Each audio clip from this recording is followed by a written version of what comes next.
Hello, welcome back to another episode of the Human Side of Learning and Talent Technology. I am Bennett, and I'm here with Chris and Tiffany, and we're here to talk today about compliance training, everyone's favorite topic. Whether you're an employee, a manager, an executive, everyone loves compliance, right? Spending time at your computer, spending time in a classroom, learning about things you already know about over and over again. No, I'm just kidding. Compliance is very important. We're going to talk about it today. I don't like my own compliance training, but Blue Water does love helping organizations with the strategy and process and ways of really combating compliance training and getting it to the right people at the right time and getting those check marks done before they turn red, right? On the big bad report, the compliance report. So we're going to talk more about that and really dive into that further. And what we're seeing with kind of the industry or different industries and a lot of industries that are facing some new complexities with the pandemic and everything going on with furloughs and people sitting on the bench or not being able to be in the classroom because of the pandemic. We're going to dive all into that. For some reason, before we get into that, we were having some video game talk earlier, so I wanted to bring that to the podcast and kind of talk about what's your favorite video game or what do you remember as a kid playing video games. They've become so popular now, and they're so realistic and amazing now.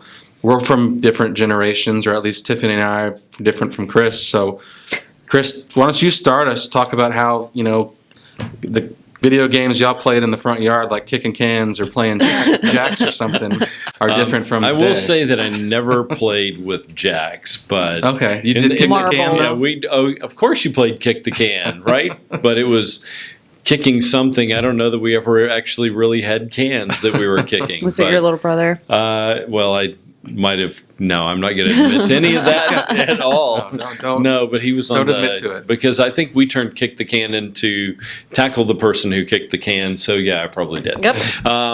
No, our favorite things to do were horse apple wars in the backyard and a game what we called bounce off, where you get on the trampoline and the goal is to try to knock the person off the trampoline while you're bouncing. God, trampoline. But then when it was raining outside, we had a trampoline. What was raining outside? What video games did you play? Video games. Yeah, well, we didn't really have video games in the house. My dad brought home this one Fairchild video game. I think it was called Channel F or something like that. It had a lot of really interesting, weird games. But my video game stuff really started with pinball in the late 70s. And I know the two of y'all know I love pinball because we actually have pinball machines here at Blue Water. Yes, yeah, we get to have a little taste of Chris's favorite video games growing up or as a young adult, because we have some pretty old school pinball machines in our office. We have a couple arcade, what do you call them, like the stand-up arcade machines. Arcade video games. King Kong and or Donkey Kong. Kong. Yeah, sorry. King Kong. Donkey Kong and Asteroids, which is my favorite. Asteroids is a lot of fun. So. Asteroids is a great game, but we used to go to, when you had video games, I mean, it was not on your home console. They were at arcades. So you would go to the video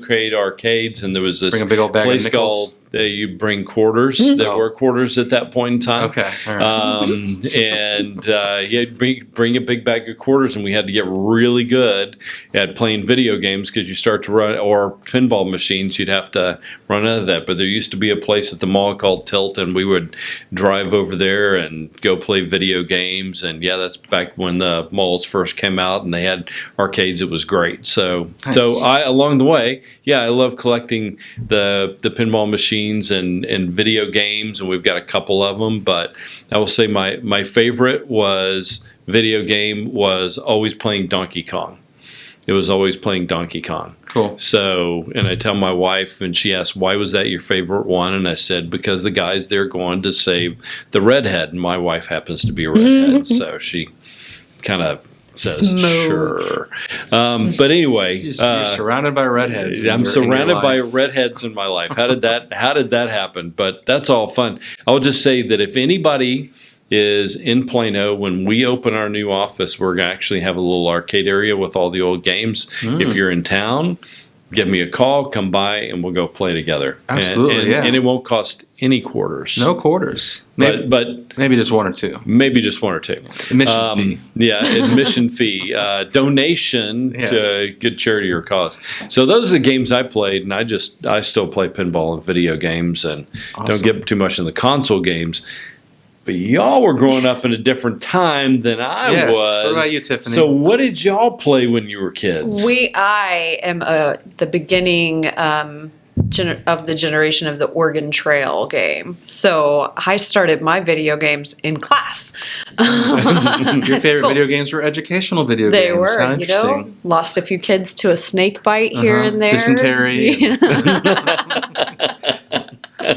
When you got in the river, you lost all your axles and wheels, and Wait, Bennett, it sounds like you played Oregon Trail as well. Tiffany and I are from the same generation, just about the same age, and I remember playing a lot of Oregon Trail in elementary school, and one called Go West, where you build like basically your own crop field, and tornadoes would come destroy it. You have to go into town and buy all new supplies and whatnot. It was really cool.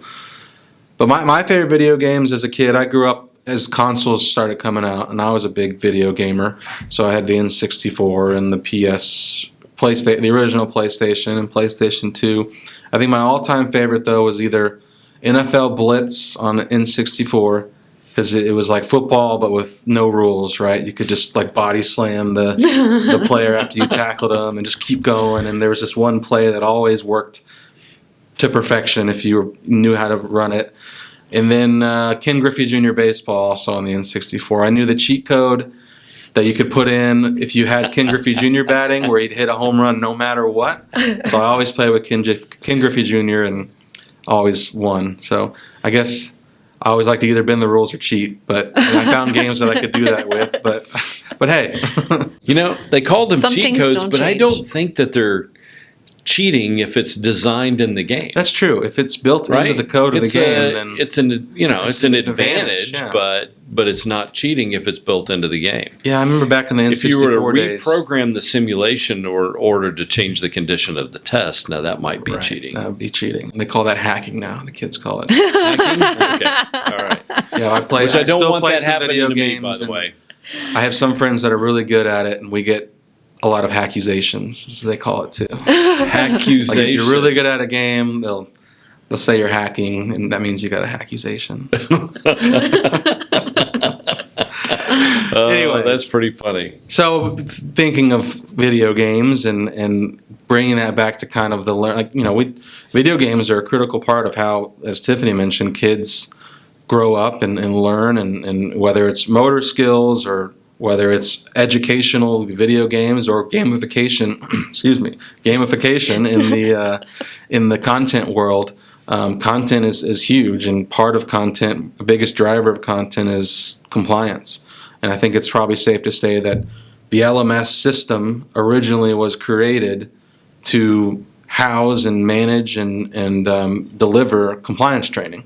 And it's obviously grown so much more than that now. There's not just an LMS. There's just learning technology. There's so many different supporters of the LMS or standalone learning experience platforms or what have you. But at the end of the day, compliance is still huge. Compliance is still a driver for just about every business, some more than others.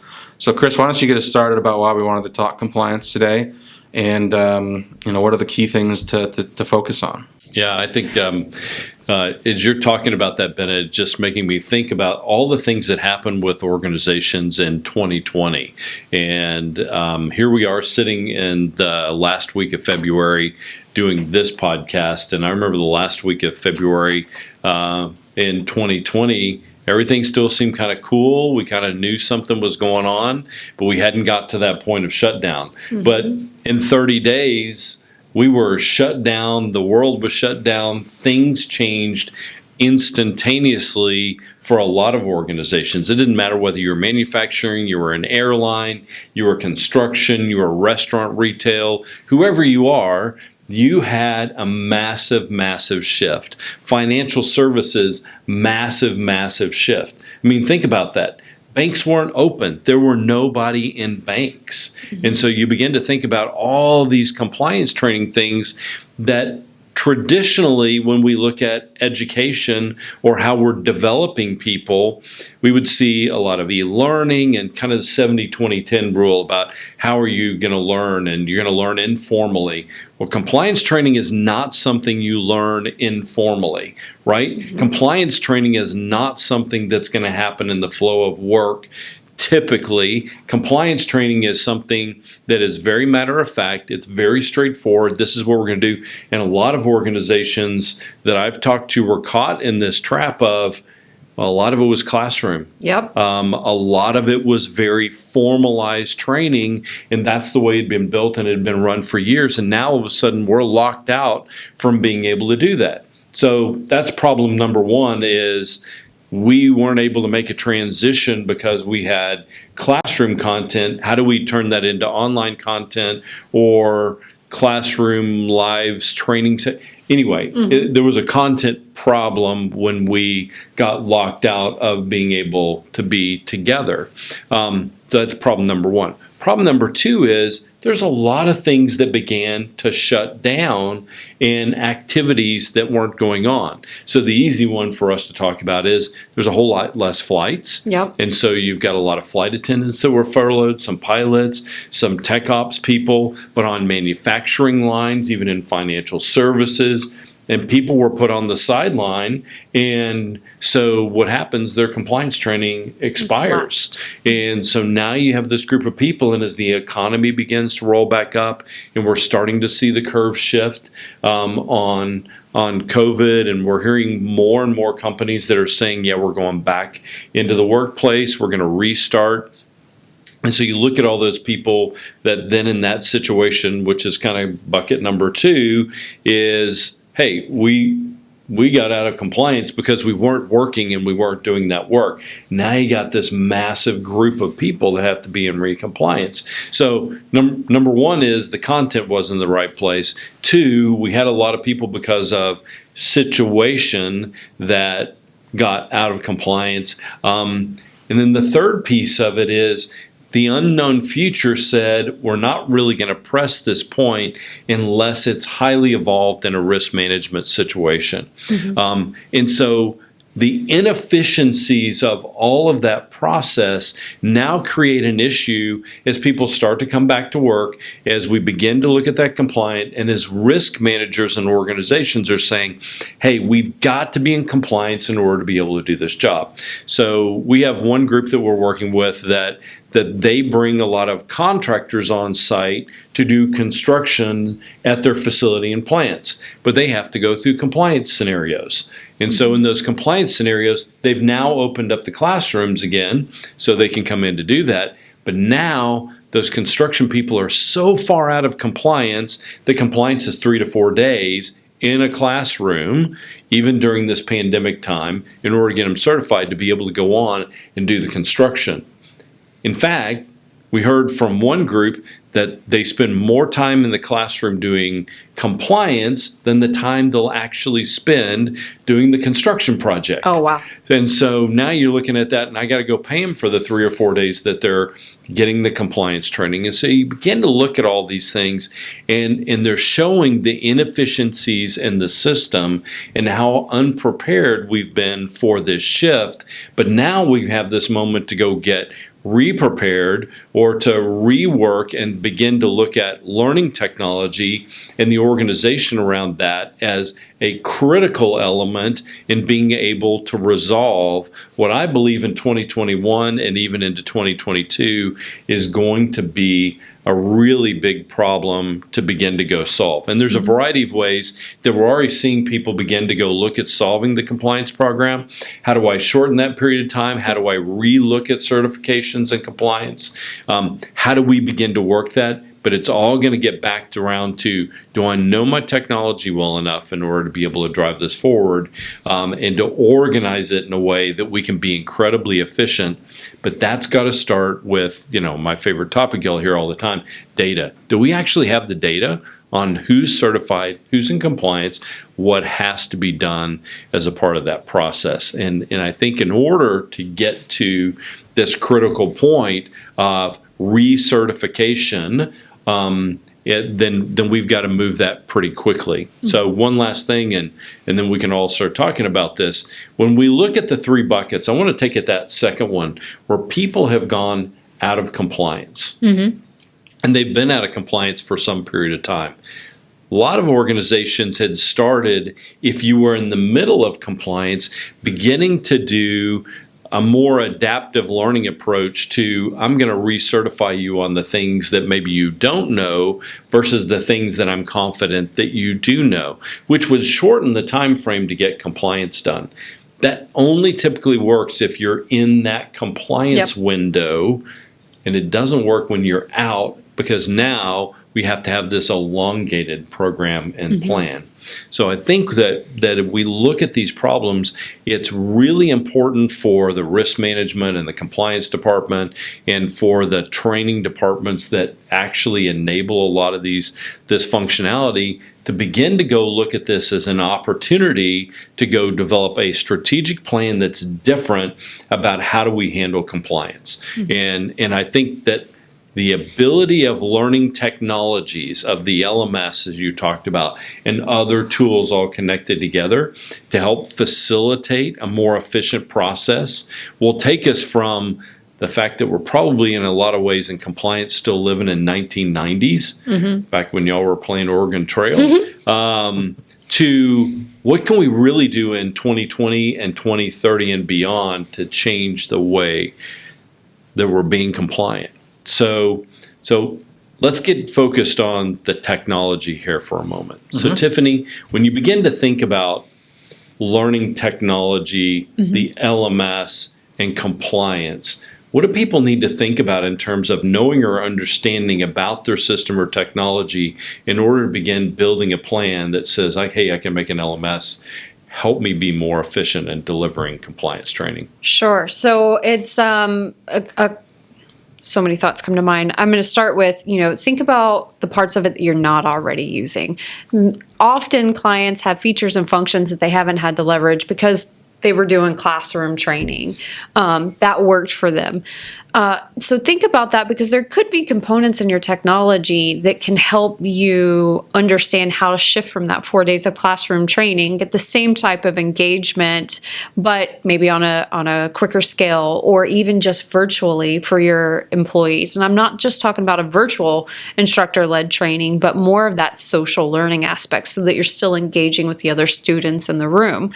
Lots of the learning technology out there now have some way to do that. The other thing is there some mechanism with your current technology stack, or is there something you can add where you can leverage it to do some almost crowdsourcing content? So bringing in and identifying who your experts in the business are and get them to support creating that content that you're going to need as you're shifting a little bit from your traditional, we do the week long in the classroom.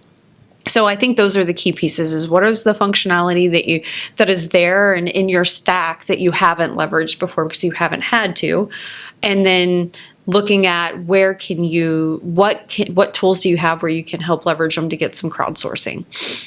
Yeah, I think that's the content piece. I think is a critical element to begin to look at, and I think in some cases technology can be a real benefit there in the creation of content. But part of this is also going to be a business process where you've got to go back and actually get validation that a change in what that looks like is acceptable. And I know we're starting to see that from organizations where the business is starting to ask the compliance department, can we change the way that we certify in order to streamline this process? Because we've got a long line of people that need to go through this process. And if they're not going through the process, then I don't have them to be able to work in my manufacturing line or in other places. And now all of a sudden that's going to hurt productivity, especially as industry and business are beginning to try to ramp that back up as we're coming on the downside of the trends in with COVID. A quick, easy example that all of us can relate to is airplanes, right? Aviation. We know that there's been a huge amount of people that have been furloughed, flight attendants, pilots, right? So they're sitting on the bench, they've lapsed in their certifications. Their certifications are pretty heavy, let's be honest. They have to go through some rigorous training, which I think we're all thankful about. But they have to be certified in order for that plane to leave the ground. You can't have a pilot that hasn't met a certification requirements flying a plane. You can't have flight attendants, which means as this starts to roll off and these things start ramping up, we've got to get these people that have been on the bench quickly certified so that we can get them back into the planes and get the planes back in the air quicker. It's not just we can't fly because of COVID right now. It's bigger than that. We have to have that process to get people through that certification compliance process. And I think that's just an easy example that we can relate to because most of the public has flown, but there are so many more things like that and looking at it differently. So to create content like e-learning, it can be a lengthy and expensive process. Can be, isn't always. So I feel like a lot of clients have looked at their 4 days of ILT on, okay, how do I turn that into the appropriate e-learning and you end up with the same amount of hours of training. That might not be the answer. It might have to be the answer, and that's okay. But are there other areas where, from that social component, you can put the expert into a cohort or into a learning environment and use video or something like that to kind of leverage that gap in the interim? Maybe you want to eventually get back to that instructor-led classroom training, and that's fine, but how can we get the people off the bench and back into productivity as quickly as possible? Yeah, I think there's a lot of, we look at this, there's a lot of people that have obviously gone and worked at home, and that's their environment, and they used to be in the office, and now we begin to look at, like there's a couple of big employers in the area that we've heard that are now going to start asking people back March 1st, April 1st, May 1st to go get full populations of people back in the office. And so you begin to think about that. You've got to go through a planning process here pretty quickly to say, well, what is it going to take for me to get people back in the office, to get them recertified in order to be able to do the right things? And I heard from one organization that they did all their sexual harassment prevention live in the classroom as a part of an overall program that they were working through. All their workplace violence prevention, it was all in the classroom. I mean, this is the way, this is a 5,000 person organization. That's just the way that they did things. And so I asked the question, what have you done over the past 12 months? And they said, we haven't taught that training. And we're not in the workplace. We're not in that particular position. We just haven't done anything. Oh my gosh, we got to go do something in order to be able to drive that forward in the future. I think there's a lot of organizations that I mean, let's be honest, learning and talent leaders over the past 12 months have done amazing things. I mean, y'all have been working 125% of capacity and working really, really hard. And now here's the next thing that comes up in line. But how do you begin to plan this and maybe even use this as a transition in the way that you handle compliance going forward? Maybe it's not the old style. Maybe it's something new and different. Maybe it's some way to begin to change the thought process and thinking. And I think I know one of the things that I would encourage everybody to do is stop thinking about compliance training in the way, Bennett, you were describing at the beginning, like, oh my gosh, I got compliance training.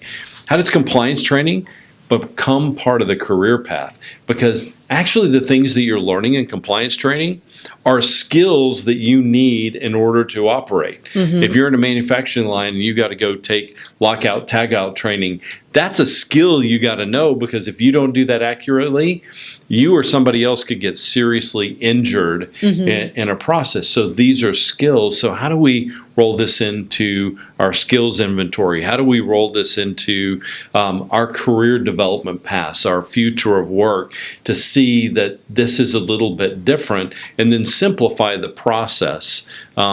I think that's one piece. The other thing that I would really encourage a lot of people to do is to look at adaptive learning and adaptive learning technology and how that can help you through the process, to where you're testing out of what you already know, so you minimize the time that you're learning, but you're learning the things that you need to know. I think that there's a lot of proof in how these technologies have worked in the past, that you can begin to take those studies, you can take them to your risk management department and say, I can get a higher level of compliance and de-risking of the organization with a less amount of time if I go this direction. And I think there's an incredible business case that can be built out for doing those type of things as well. But this, to me, is the reason we're talking about this topic is there's a massive opportunity to shift and do something incredibly successful right now. Don't just do it the way you did it before. How do you begin to go reinvent this and think about your technology as a main source of automation and process work to be able to help simplify all of this for you? Because we know it's going to be a big problem for a lot of organizations. It'll be a struggle. We think that technology can really help you in the process. So as we think about technology, especially as it relates to compliance, I think now that we're a year into almost, the shift and going virtual and being at home, being locked down, or maybe even being furloughed or not working, as everything's starting to come back. Over the last year, I think a lot of organizations either didn't do it, like you mentioned, that one client of ours, found a way to do it, piecemeal, or maybe did virtual ILT instead of ILT, and whether they had a Zoom integration or a virtual tool integration with their LMS or learning technology or not, they probably at least made it work or manually input data to make it work. So I think people have probably been getting by, right? Piecemeal or finding a way to do it, a workaround or a manual process. What do you see as some potential advancements in technology going forward that will help, other than some of the adaptive pieces you mentioned, but really help advance the way compliance can be run in a learning technology platform to not only make things work as they were in the past, but advance even not just the technology, but the process of compliance and the process of delivering and managing courses that you'll have to take. So I think it's a really good question, because when we begin to look at the technology and where that's gone, I mean, you mentioned at the beginning LMS. A fundamental piece of the LMS was to go drive compliance training. And I think that organizations have used the LMS and maybe struggled through the last year trying to find workarounds just to get the learning done from a delivery standpoint. To me, it's all going to come back to a couple of things. One is, from a technology standpoint, how do I have better data and access to reporting? That's a key initiative. And so whether we're looking at the Tableaus, the Microsoft Power BIs, there's a variety of other custom tools that are out there, Vizier and some others, from learning metrics and getting information and data back on where we are for compliance. I think those are new initiatives in terms of tools. And there's a number of organizations like Blue Water who have POVs or point of views and have pre-built things to be able to help that. That's actually, it's tools everybody's familiar with, but there's a different way to use them. So I would say that that's definitely one. The second is, let's go look at the content side, right? So now we're seeing a lot more content development tools that are helping you not build the big, long, friendly e-learning course, but how do I go build more micro-learning? How do I go build these smaller pieces of learning that connected together can get me to compliance? And so those particular tools and technology that's out there, I think are evolving very, very quickly. I'll tell you the one tool that I see probably used more than any other, and you mentioned it earlier, Tiffany, go do a video, right? You can go record a video on your phone, on everyone's got a computer, a video recording device in their pocket these days. Right? Go record the video. The video actually works. It doesn't have to be stylistic in design. It has to get to the point. And so being able to do that, I think video is really important. Not a new tool, been around for a long time, but new in concept because everybody's not using it that way for compliance training, and you need to think about that. The content development tools and the initiation of the microlearning and the advent of just really thinking about video and the crowdsourcing of video to get compliance, I think those tools are really important. In terms of the delivery technologies, I think there's a couple of things. If we look at that adaptive learning, which I mentioned earlier, those tools are really starting to mature, and I think there's a great opportunity to take those particular tools and to use them to help work through this. There are also tools for learning in the flow of work. How am I going to learn when I'm on the job? I'm going to a manufacturing line, and I need to learn a new skill because this is a new line, and I have to be in compliance. And I'm going to learn that all as I'm going into work. Right? And this is learning in the flow of work training. This isn't, hey, I'm going to go to Microsoft Viva, or I'm going to go to Slack, or those type of things, which is knowledge sharing. That's not compliance. I'm talking about, I got to go take the steps in training, and then there's some checklist that says, by a supervisor that says, I learned it while I'm in the flow of work. Great. Now I can begin to work. So those adaptive learning tools, the learning in the flow of work tools, I think are very important.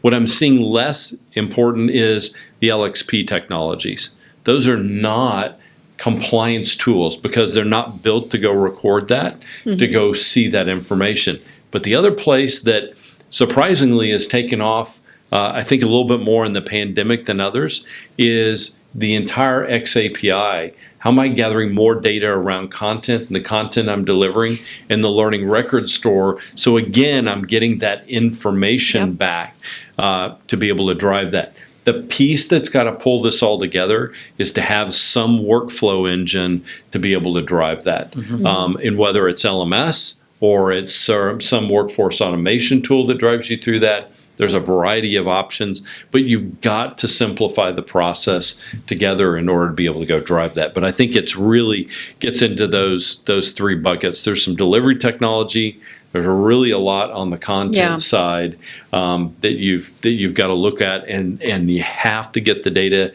and the information, the knowledge to report on in order to be able to drive that forward. One thing that I don't have any specific examples of this, but in my head I'm thinking must be advancing. Some other organizations must be using this, is the idea of virtual reality and augmented reality too. I'm thinking of a manufacturing facility or even like a oil and gas organization, or some kind of where usually I could go train standing right next to someone doing that job, or standing right next to someone on the manufacturing line, and have a pod of people around that person watching them and training, or even doing it on, in the flow of work. The last year or so, I haven't been able to do that. I can't stand right next to someone. Maybe I could if I have a mask on or whatever. But have you seen any advancements, Chris, in using virtual reality or augmented reality to put myself in that position, but from a virtual perspective? I think we're seeing some of that. The thing that we know about those technologies is it takes a while to develop the content. Right, yeah. That's kind of the long, but as a future technology, absolutely. Now, what we do know is, I know some of our friends in the oil and gas industry actually use that quite extensively in terms of training around working on a well site, right? And I'm going to go do that augmented reality in those particular positions. I know that there's a lot of augmented reality training in the healthcare industry.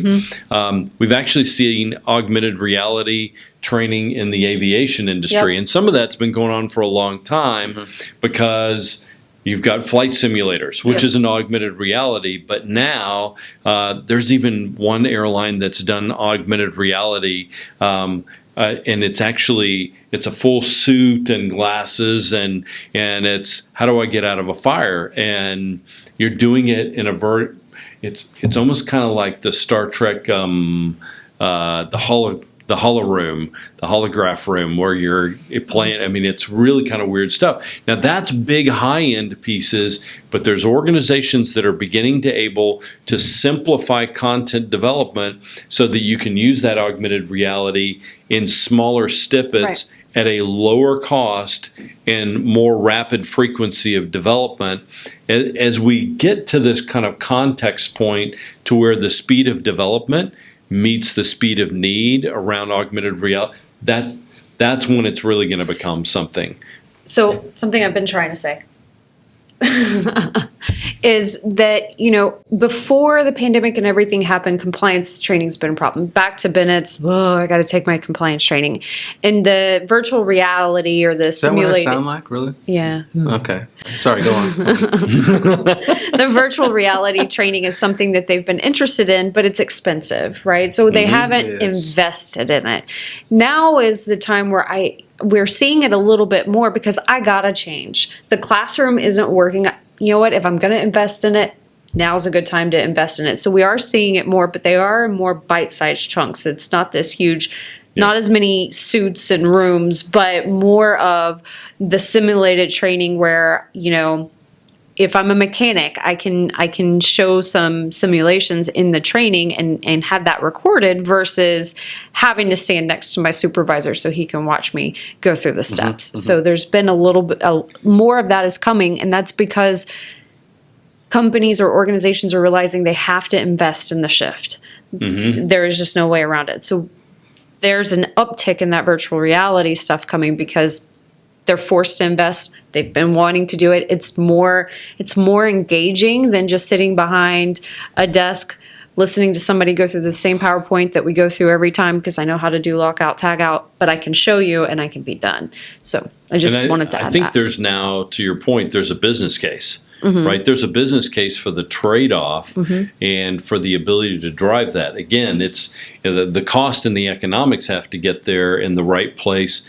But if you were to say, hey, 2023, 2024, we're going to see a lot more of that because there's that evolution of the process. But the business cases are there today to begin to go invest. And you may be a little bit upside down in money in year one, but you start to get to year 2 and 3 and 4. And now I believe that you're going to see a lot of cost savings in all of this. And that goes across the board for everything we're talking about from compliance training. If you can use all these tools to simplify, then, there's some organizations we know that spend tens upon tens of millions of dollars in compliance training on an annual basis, and even a couple of them that are spending hundreds of millions of dollars just on compliance training. So simplify that. You can save the time, the effort, the money, roll the business case together, and I think you've got a great story to begin to go pitch to make a change in something that's always been a big driver of what happens within learning and talent development departments. Yep. So compliance obviously is never going away. We'll always need to validate and certify and make sure that we're able to do the job we're supposed to do, skilled enough to do the job to keep people safe and keep people, alive in a plane or safe with a product that's being created or whatever, everything in between. So the advancement of technology, spurred probably by some over the last year, the pandemic and everything. As with a lot of things, not just compliance and not just in the world of learning and talent management, I think this pandemic has created a shift in the way we think about things, better or worse. And compliance is just the same as everything else. It's going to advance and going to change. And we hope that you all are prepared or ready for some shifts in the way compliance and overall learning and talent management processes are going to continue to evolve over the next year, 2 years, and 10 years, forever. So we hope you enjoyed today's discussion around compliance and everything going on.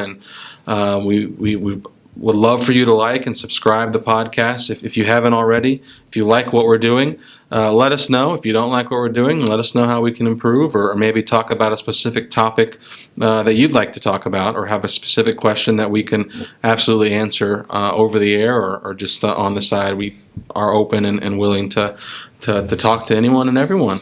So we'll catch you next week. Hope you enjoyed the discussion. And Chris, Tiffany, thanks as always for being here. And today I kind of just got to sit back and listen. So I don't mind that every once in a while. let the real experts talk. So we'll be Ben. back. We'll be back next week, and we hope you have a great rest of your day. And thanks for listening. Thank you. Thanks.